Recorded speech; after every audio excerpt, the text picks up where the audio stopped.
গভীর আঘাতে কষ্ট পেয়ে জীবন যখন থমকে যায়, তখন মনে হয় জীবনের সবটাই শেষ হয়ে গেল।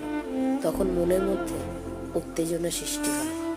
কিন্তু জীবনের সব থেকে শান্ত হয়ে থাকার সময়টা তখন, কারণ তখন যদি তুমি শান্ত হয়ে থাকতে পারো, সেই সময়টুকু পার করে যেতে পারো, তাহলে তোমার জীবনটা অনেকটা ভালো হতে পারে।